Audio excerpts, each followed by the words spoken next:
put together. These are pipe cleaners, and I just put them together with some tape. Let's see what they look like. I'm going to use some Quinn Nickel Azo Gold, and this is fluid acrylic. So I'm just going to dip this into it so the tops are full.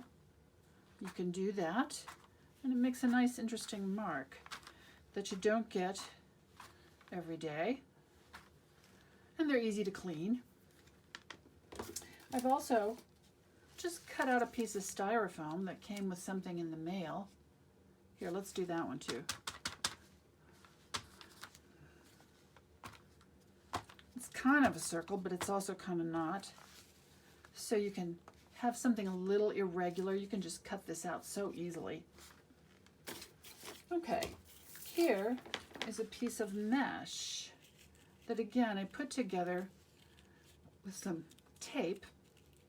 And you can do this either from the tips, get the tips wet, and just do something like that, which gives a different look from the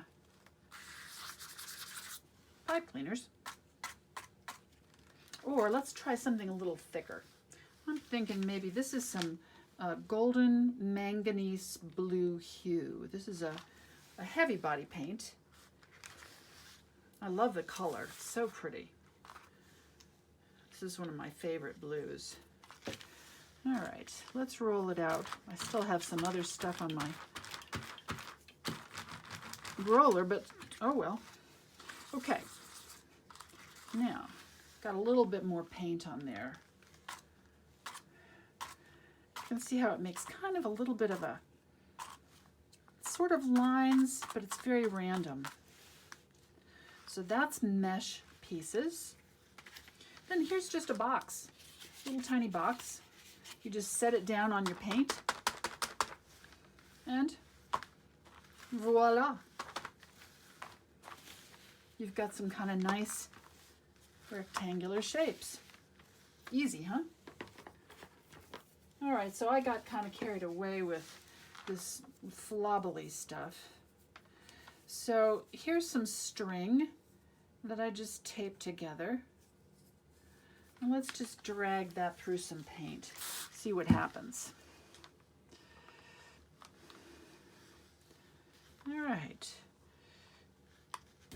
I think we'll whap it. This is definitely a whapping mark making tool.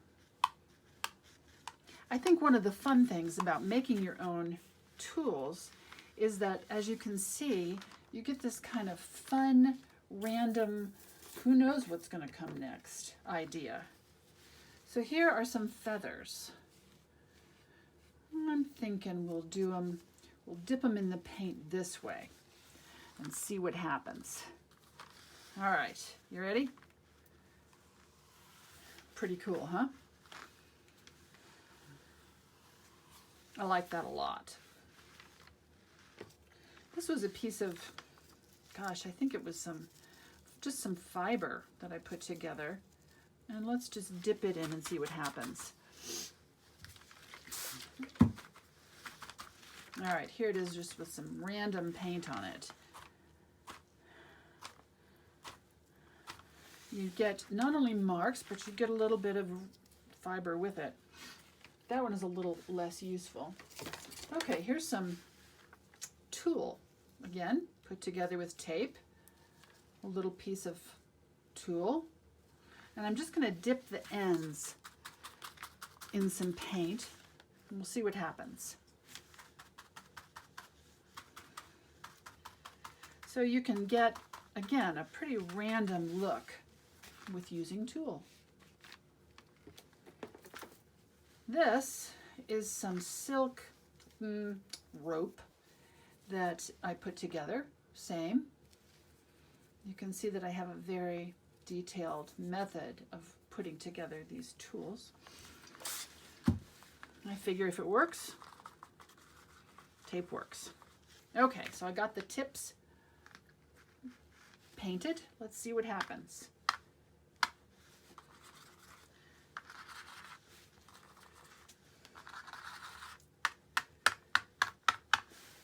So, as you can see, random is the word. But usually that's what we want when we're making marks. We don't want something so regular that anybody could do it. No, heavens no. Okay, here's the last one I'm going to show you today, although I have zillions of these. This is just toothpicks that I glued inside some cardboard. Clever, huh? Okay, let's see if I have enough paint left to do this. All right, here we go. No, I don't. Okay, let's try a little bit more paint. All right. Okay, here we go. Now, as you can see, this has some limited value. It does better as it gets wetter because right now it's just the tips. Nevertheless, it's kind of a cool tool.